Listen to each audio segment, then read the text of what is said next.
Hello, everyone, and welcome back to the Sports Department Podcast. I'm Stephen Clark with Justin Valentovic and Jesse Norman, and we're all here to give our reactions and honest review on NXT Takeover Vengeance Day. It was a really, really good pay-per-view, probably a top 5 takeover of all time, in my personal opinion.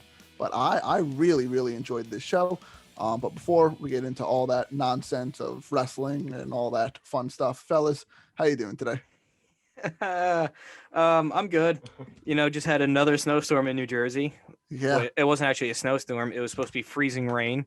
So your boy had to go in on President's Day. So I couldn't celebrate the holiday. But, your New Jersey taxes dollars at work paid my double time till midnight and then my time and a half for overtime. So it just turned to rain. So therefore I got to sleep all night, basically, and didn't have to do anything. So when you go through the toll booth, you know who it's paying. And then, we got some family shit going on. Yeah. Old war dog Warren, he's in the hospital with, my family has a history of heart problems. So just a little hiccup. It seems promising, like going in the right direction, thankfully. But that's always good. We're just kind of dealing with that in the background. But wrestling.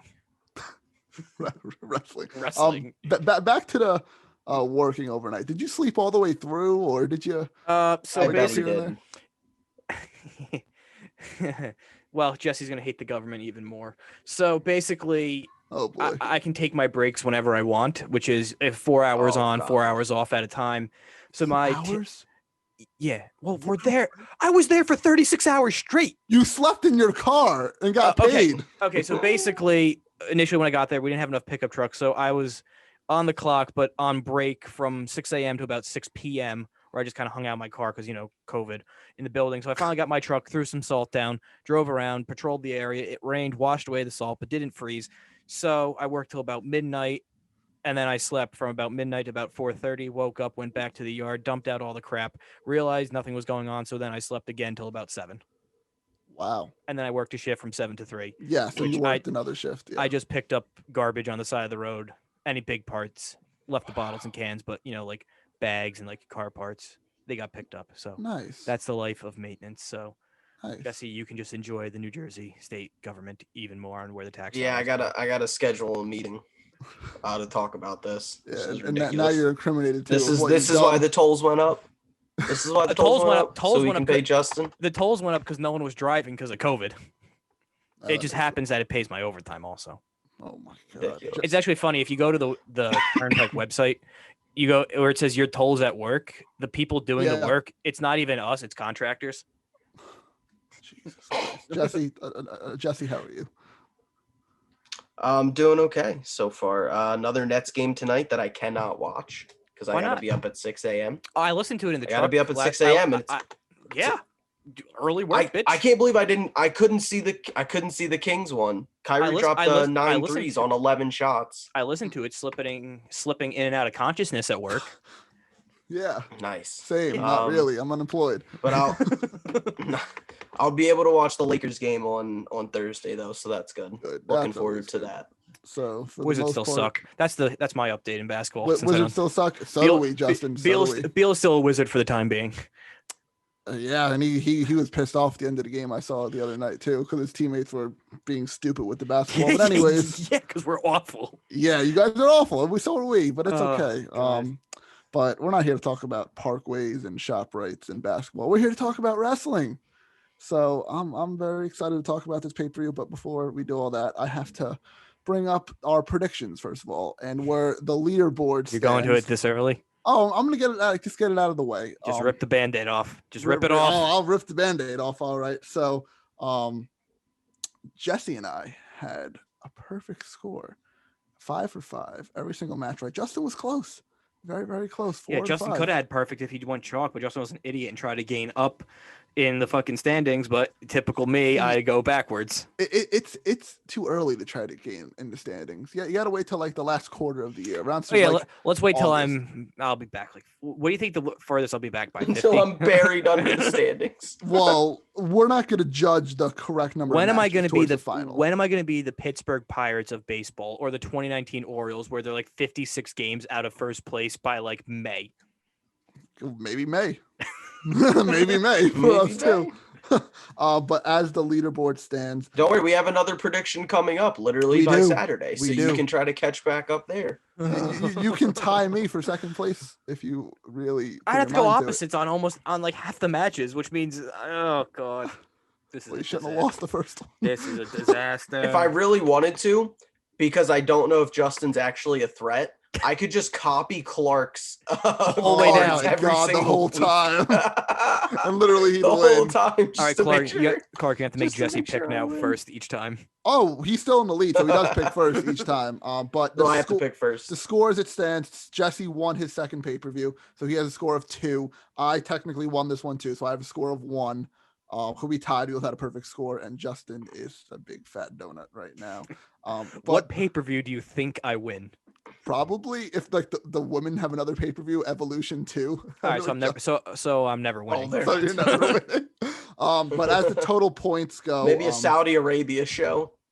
Probably on the Blood Money show. The ones I don't care about, I'll win. Yeah, it'd probably be that one. It's like my dad betting. It's like my dad betting on hockey. He has no idea what's going on. He can't name a single Russian or any Canadian players, but then he'll win like $300. He'll win like $300 on like the freaking Lightning winning the cup.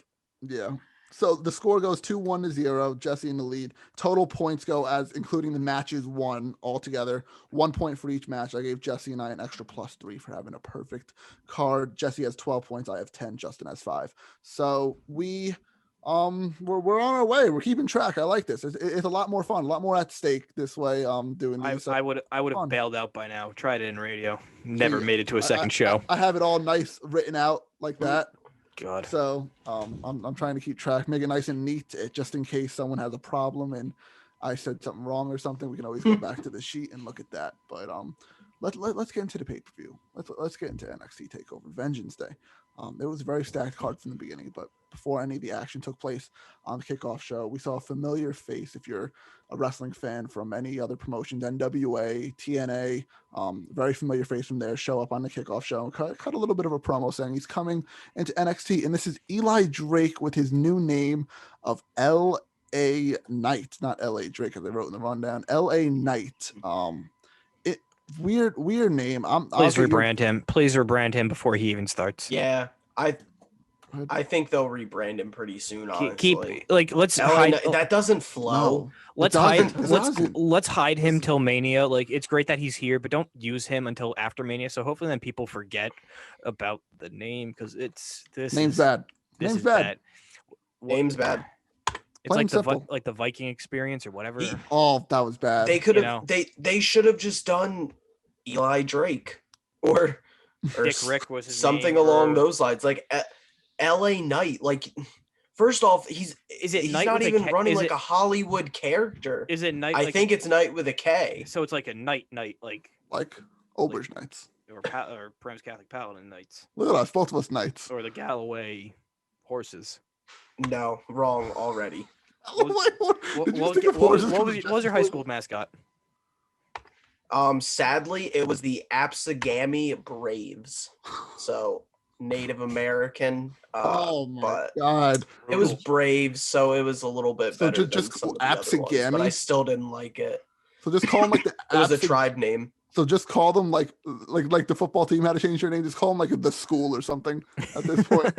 Absagami School. Yeah, but just like the Washington football team, Eli Drake needs to drop his name and just go by wrestler or something because it's brutal. Best said that's wrestler. Said. But also another signing that happened that wasn't really announced on NXT yet that broke out all the dirt sheets and Bleacher Report announced it too. That Taya Valkyrie, who is been with Impact for a little while now, is also signed to the NXT contract, so that's fun too. We have don't know who she is, so I have no opinion. Just leave it at that. Onto the card. I haven't seen any of her matches either. Oh, neither have I, but I know she's like married to Morrison or something, and cool. That's it. And I've seen her around a couple times. But we're more WWE fans on the podcast. We don't really follow too much around AEW, a little bit here or there, but mainly we stick to the big WWE. And let's get into the main card. And we start off with one of the Dusty Road Tag Team Classic finals, and it was the women's one. We saw Dakota Kai and Raquel Gonzalez defeat Ember Moon and Shotzi Blackheart, and this is just a great way to kick off the show. I kind of figured one of the cups were gonna start with the show, but what did you guys think of the match, the winner, all of it together? I mean, the winner was the right winner. We said it on the preview pod where the tournament was basically set up and built for Dakota Kai and Raquel Gonzalez, mainly because they were really the only natural tag team group together to begin with. So anyone else winning it, I'm not saying it would delegitimize it at all, but it would kind of sour it a little bit just to have another random thrown together tag team like we see on every other show. So to have them, because they've been together for what, close to a year, maybe, is just kind of friends, partners, backup buddies and whatnot. So it just makes sense. And I hope they take the belts from Nia and her hole or whoever as soon as possible.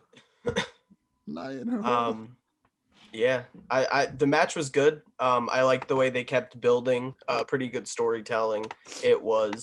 They kept, even though it was a little weird because Raquel and Dakota were the heels, but they were playing it like the Ember and Shotzi kept beating the crap out of Dakota Kai, and they kept keeping her away from Raquel. And it just like, I don't know, for me, because I'm a huge Raquel fan, it just felt like it kept building to that Raquel hot tag. Yeah. But, like they're the heels. That's usually not how it's supposed to go. Yeah. But I think they knew that Raquel is the biggest thing in the women's division right now, besides Io Shirai. And I think that's why they built to it like that. She's really, really good. Yeah, she's really good. And Dakota Kai's also fantastic. I think that should be stated as well. Both very well in the ring. Very, very, very good athletes. And it's cool to see, like, we never really saw like a big woman like this in a way. Like we've seen the more rotund ones, but we never seen like a taller, more brolic type woman like Raquel Gonzalez. And it's different. Like Rhea kind of like not invented, but she kind of started the trend of like, hey, women can look like this too. We can have the back muscles and the arm muscles and look just as strong as the guys. And it's cool to see these women being showed in the spotlight that they were. It's kind of like our era's China to an extent, where for the most part, she was the first physique wise drastically different compared to, all the women in the Attitude Era. And even now we haven't really seen anyone build wise, like, they're muscular and they're toned and they're in great shape, but not ripped to the extent that, she ever was. Yeah. And if you even want to say last, I think the closest one that we could say is Beth. Exactly what I was going to say. But Beth doesn't compare to her. Beth is 5'7". Exactly. Raquel's 6 foot. She's my height. Like they are not the same. Yeah, Raquel's our height. Yeah. That's crazy. Which is so funny because like her and like Rhea, they're like, oh, two titans of like women's wrestling. It's like they're my height, but it's like in the grand scheme of things for women's wrestling, that is very tall. It's very tall, and they did earn a tag team title match that Justin brought up, hoping that they beat Nia and Shayna for the title. I think it's going to happen either next couple weeks in NXT, so that's great. Hopefully, that brings the tag titles down to NXT for maybe about a year at this point. I would love for them to throw that match on Chamber. Oh, honestly, that's a good idea. I don't think they would, or even Fastlane or something. I think Raquel and Dakota at this point, I think, deserve a main roster pay-per-view for that match for the tear that they've been on. Yeah, it'd be cool to have them come back down to NXT, but would be better. I agree. It would be better to have the match on a main show where more people would watch it and bring them down it down to NXT. I think that would be a lot better. Mm-hmm. Yeah, and the cool part, like, that about these titles too, especially for someone in NXT, is that they get to appear on all three brands. Well, that's the thing. They could win it. We see Nia and Shayna, basically pull double duty most week, right? I'm not saying have both Dakota and Raquel be on all three shows, but maybe go to Raw, once a month, and then SmackDown, every so often. Just make an appearance, but keep the belts predominantly in NXT. I agree. Have Nia or Shayna gone to SmackDown at all? I think just honestly, I think they went last week. Yeah, because And I think that's it. Okay, but honestly. before that though, like no, first not really. reign, It was. think so. I don't think kind, Asuka and Charlotte did either. It was kind of exclusively Raw. Yeah. If So it's I think a good storyline they can do is just have Dakota and Raquel win them, and then act like they're like holding the belts hostage, and be like, "Oh no, we're staying in NXT. If anybody wants to come wrestle us, you have to come down here and wrestle in our rules and everything." perfect. Because like realistically, who is on the main roster to come wrestle them besides like Ruby Riott and Liv Morgan? There's no tag teams. So like at that point, if you have Liv Morgan and Ruby Riott, and that's like pretty much your only tag team, take them down to NXT. I agree. You're preaching to the choir here. I 100% agree with that. Yeah, the choir boy. Yeah, sure. I'm totally fine with them phasing this into becoming the NXT Women's Tag Team Championship. Perfect. They have plenty of women down there. All for it. Yep. And it's kind of what the they best did with, division. That's what They did have the with most stacked cruiserweight division in the. Yeah, exactly. That's exactly what they did with the cruiserweight.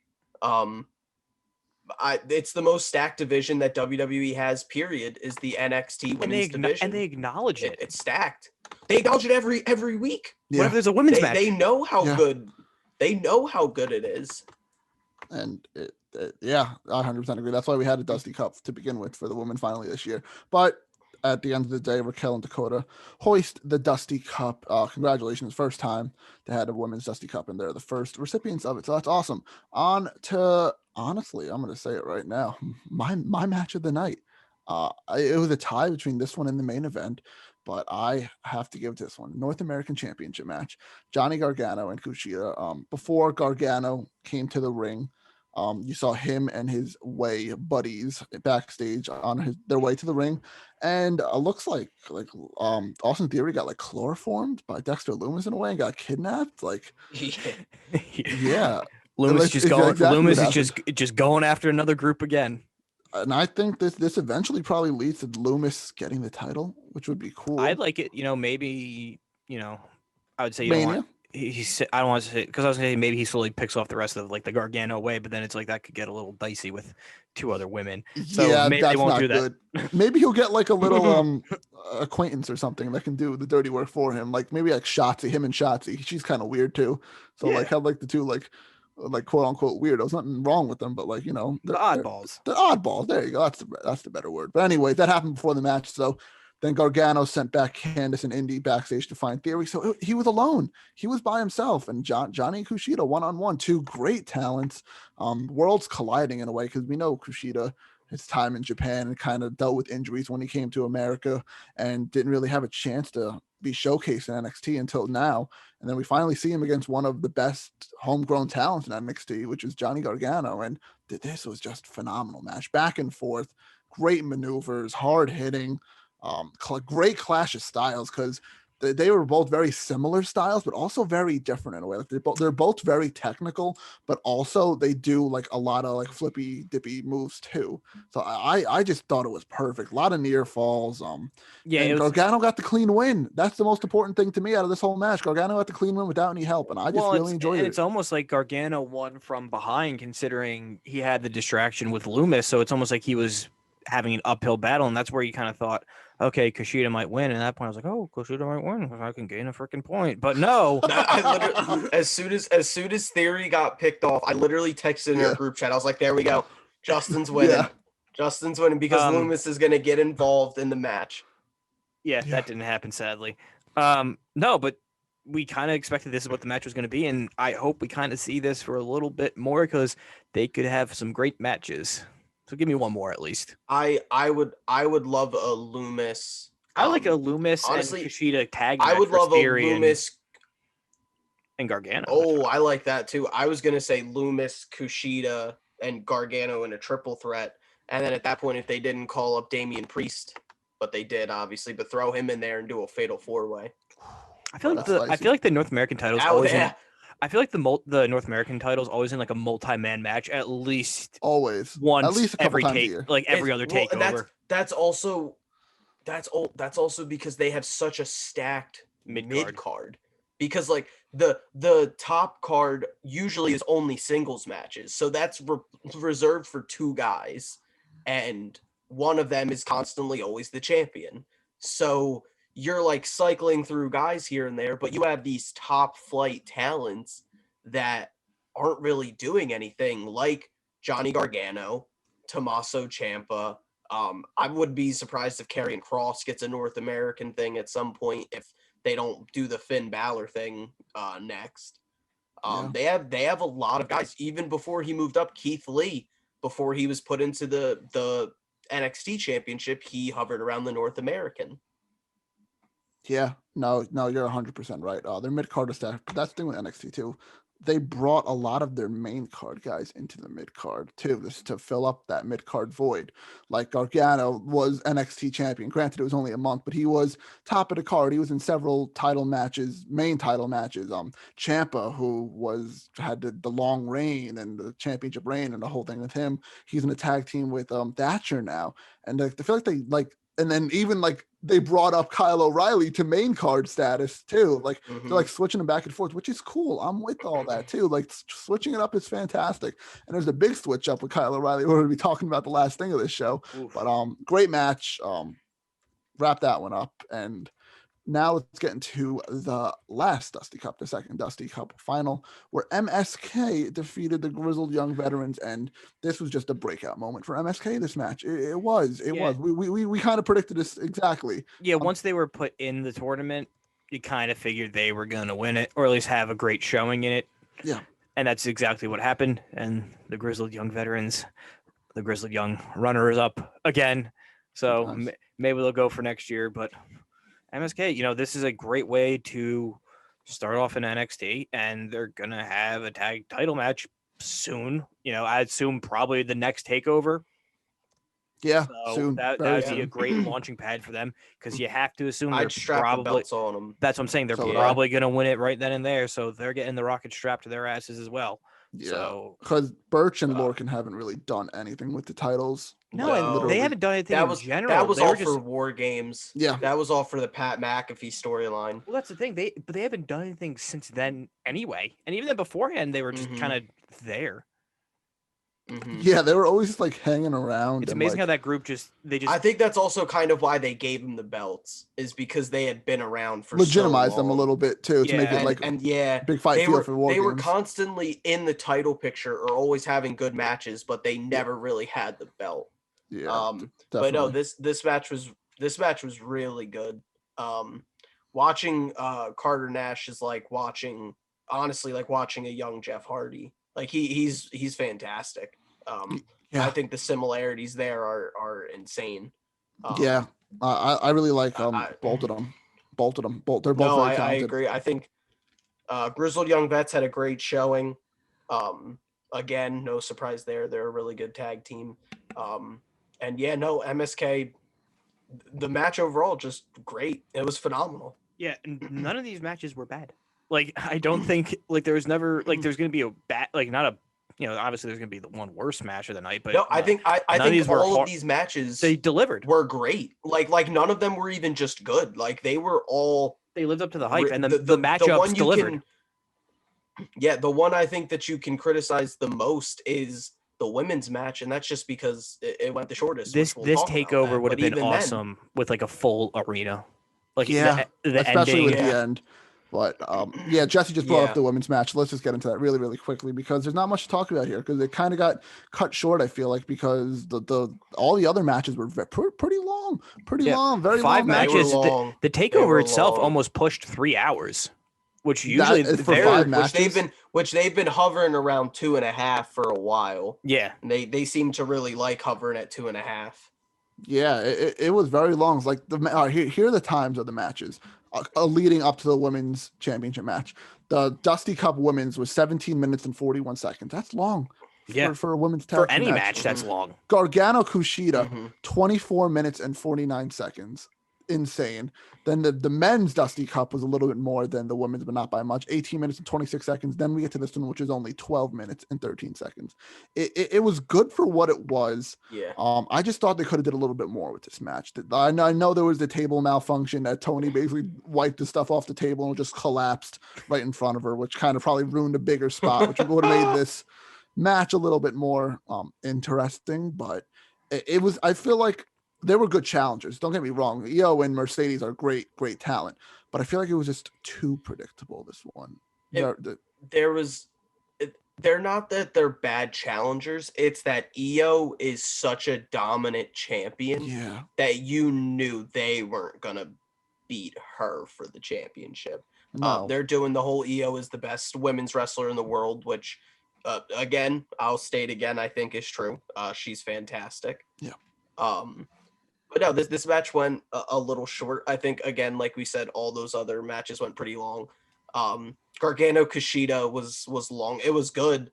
I was watching with my girlfriend, and she looked at me and she was like, one thing about Johnny Gargano matches, they're gonna go. They go a while. They're good, but they're gonna take a long TV time. Definitely. But hey, Io won. I don't think there's much more to say about this match. I just don't know where she's going from here. It's just very interesting because she beat two viable contenders, Ember or Shotzi maybe at this point. But I was gonna say if they run another triple threat, maybe Ember and Shotzi. I think the woman who would eventually they get to the Raquel. Yeah, I think it's inevitably either Raquel or the woman to take the belt off her isn't in NXT yet. Ooh. Or it's the recently signed. Oh, Taya Valkyrie. Yeah. Could be. Could be. I don't see anybody on the roster besides Raquel taking that belt from her. Neither do I, which is scary, which is cool. If you want to have a long reign, NXT is known for having long title reigns with their main titles with the women's and NXT titles. So, hey, whatever happens.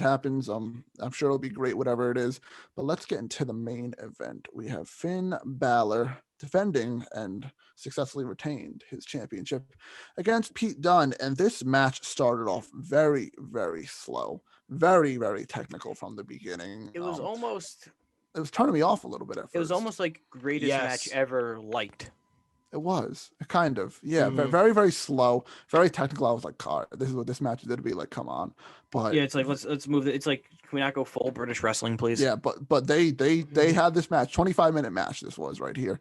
And they took up every single one of those seconds after that with all these now insane maneuvers and, just over the top stuff. They went all out. It was very brutal, this match, in a way. All like the finger manipulating and just like the moves looked a lot harder. And Dunne and Balor hurting their arms and their legs. And being someone who suffered a gruesome finger injury as myself, I felt the pain quite a lot with all the Pete Dunne little twists and turns and little thing. Yeah, this little doodad here. Oh my God, that's a thick boy right there.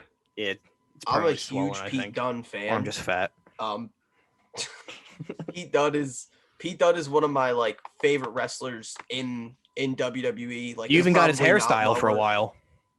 I did for a little while. I see you trying to attempt the beard too. I'm trying, man. Leave me alone. He's like one of my top 6, top 7 favorite wrestlers in the company. Yeah. But his matches do start off pretty slow. But right as you think, like, oh my God, like, come on, they do get it into that next gear. And once they get it into that next gear, Pete Dunne is really, really good in that next It's gear. a runaway train at that point. Like, it's just all systems go, and it's just hard hit after hard hit after hard hit. It's like they look like they exhaust themselves with all the mat wrestling, and like they're so tired. That's just to get nice and then they start pulling out like these sunset flip, like crazy. All these crazy things. It's like, wouldn't it be the other way? But not for Pete Dunne. No. It's the opposite. He exhausts himself first and then does all the flippy stuff. And the thing with this match that was really good too for me personally is like Pete Dunne was really good with like the manipulation of the body parts and stuff, and we know Finn Balor's like shoulder/arm injury or the history of that, and him like going to work on that is just like it makes you think. WWE loves to go back to injuries, like how when Seth Rollins was coming off the ACL, how they always went to his knee buckling whenever he oh my god, they love to milk that and just get cringe after cringe after cringe from it. So Edge's neck. Yeah, they're gonna do Edge's neck every single time he gets into the ring. Like Nia in her hole. Nia in her hole. Yeah. Justin loves Nia's hole. I'd rather Jeff Hardy's hole in his ear. Hole versus hole. I can't wait to cut that and edit out in his ear. I'd rather Jeff Hardy. But no, fantastic match.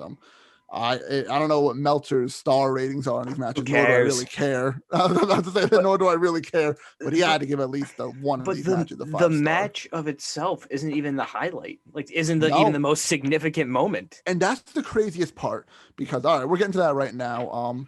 The Goons, the tag team champions, come out with Pete Dunne and attack Finn Balor after the match. Then out come the Undisputed Era to protect Finn Balor from the Goons, those guys. The Bald Boys. The Only Lorcan and Danny Burch, that's their names, and Pete Dunne. They come to protect them, which has happened the last couple of weeks in NXT. But Undisputed Era has been very, very quiet ever since Adam lost the title. They had a little war games thing with Pat, one-on-one, Adam Cole and Pat McAfee. That's about it. They've been very, very quiet. Has been very under the radar. I know O'Reilly had the 1-off or 2-off with Finn Balor for the title, but as a squad, very, very quiet. And they leave NXT Takeover Vengeance Day as the most talked about thing, without having a single match on the card, without having anything, any matches, anything. They're the most talked about thing right now, because Adam Cole super kicked Finn Balor right after they got rid of all the lads and the boys. Yeah, which was like, okay, it's like makes sense. Like, he's not in the squad. Makes sense. Yeah, we helped you, but still, fuck you. Exactly. But then he super kicks Kyle O'Reilly. The camera zooms in his face. He has this menacing look in his face, and then just leaves the ring. Like you said, Justin, imagine this packed basketball arena, 18,000 fans in there, just going nuts. This group that you never thought would break up, that would go to the main roster one day, seems, we don't know for sure, but seems to be breaking up. It seems like Roddy might be torn. He doesn't know what to do. Roddy doesn't know, and Bobby Fish is out, so that's going to be interesting when Bobby Fish comes back and we see his reaction to all this stuff. It could be the end of the era as we know it, or Kyle O'Reilly just literally got kicked out of the group. Which, if that's the case, then there's just two. It's just similar to, maybe Cole saw it how Triple H saw Randy Orton in Evolution. Or does Finn Balor take Adam Cole's spot as the new leader of the Undisputed Era? No, I think that's why Cole kicked him, because he was like pressure was everybody was doing the Undisputed Era thing, and then Balor was doing his Prince thing, and Adam Cole was like, no, buddy. As of right now, they're not buddies. Could this be the beginning of Balor Club then? I 100% think so. I think so. I do. I think Kyle O'Reilly's the first obviously one. O'Reilly cared for Finn Balor and has mutual respect for Balor. Cole doesn't like any of those guys. Roddy's kind of torn right now. I feel like it's like the whole Bullet Club thing. Once someone gets kicked out, someone else comes in as the new leader. It's basically a rewrite of that. And I think Balor leads kind of O'Reilly, Fish, and Strong as the new era, and Cole goes on to do something else. They finally call Cole up because they need stars on the main roster. They need more stars, but they need more babyface than heel, and Cole's a fantastic heel. I'm interesting to see how the dynamic is, if maybe like Roderick Strong's trying to like play both sides and figure out what happened, and then inevitably he's just playing the counselor. And then inevitably maybe Cole then turns on him, where he's like, all right, fuck this, and then just kind of goes on, and then maybe it just slowly disintegrates around him. Yeah. My biggest takeaway is Kyle O'Reilly's respect for Finn Balor broke up the Undisputed Era. Yes. I don't think that this is the start of Balor Club per se, because I don't know if NXT is going to take what they did with Bullet Club and try to reuse it, because I don't know if they necessarily want to do that. We've talked about Balor Club so many times forever. of just when are they going to do Really? it? When are they going to start it? And they have, since he's gotten to the roster. It's really we Balor did Club it. really exploded like when Styles and like Gallows and Anderson all came over. When Yeah, that's and- when everyone and that was like that's- high school for us. They had all of those Yeah. guys. They had him with Gallows and Anderson for Mhm. like a short time, but it didn't. But then they go reference like anywhere. his fan base as Balor Club rather than Yes, like that's what I think ruins it. I think they might have already kind of done their Balor Club thing as them, and they might never put Finn with a group. That Honestly. could be true. That could be true too, but we don't know at this point in time. On Tuesday, February 16th, NXT's tomorrow or tonight when this is going up. So I'm excited just to see maybe a Kyle O'Reilly like revenge tour type of thing. that'd be fun. But NXT needed a story like this. It's been very stale with like these cliffhangers Because and all what this they stuff. could run now for maybe the next takeover, which would probably be the Mania takeover, O'Reilly versus Cole. There you go. O'Reilly Yeah. versus Cole With versus Balor for the title. Triple Yeah, threat of all Or those what three. they could do is winner takes on Balor for the title. There you go. Something like that. You can also, if you're doing it at Mania, you can do Cole and O'Reilly while Balor's going with Karrion Kross. There you go. There's plenty of scenarios. All the scenarios are really good too of these situations. So nothing's gonna be bad. But I just love how we have a big story. We were missing a main title story like this in NXT for a little while now. I know I say it almost every. It's like this is one of the best takeovers of the whole era, but this definitively is the best takeover since quarantine. Yeah, 100%. In like a year's time. Yeah, speaking of best, let's get our ratings quick out of 10 before we head 9. out. Justin, I'll give it yours. What did you say, 9? 9. 9 out of 10? Yeah, just the women's match kind of getting cut short. I agree. I'm a 9 too. I agree. I'll go 8.5 just because that women's match the women's match took a little bit more away from me. I thought it was good, but it clearly needed like 3-4 more minutes. And I'm going to eventually look to see what was the highest rated pay-per-view. So, Justin, off camera, not now, I'll need your Royal Rumble review because you weren't on that podcast. Just pick. You don't have to do it right now. But that does it for this episode of this. Of the sports department podcast. Thank you guys for listening. Us three appreciate it. Steve and Joe also appreciate it. Make sure you guys subscribe on YouTube, Apple Podcasts, and Spotify. Follow our social medias on Facebook, Twitter, Instagram, and TikTok at Sports Depth Pod. Our TikToks have been blowing up lately. Steve and I have been doing some TikToks of like some sports challenges and stuff, and they've been getting a little recognition on there, a couple comments, a couple hundred views, so very happy about that. So keep supporting us on TikTok. We do appreciate that. We don't know what we have planned. The mock draft thing is still going to come out eventually. Hopefully it stops snowing so I actually have the willpower to edit hopefully and record.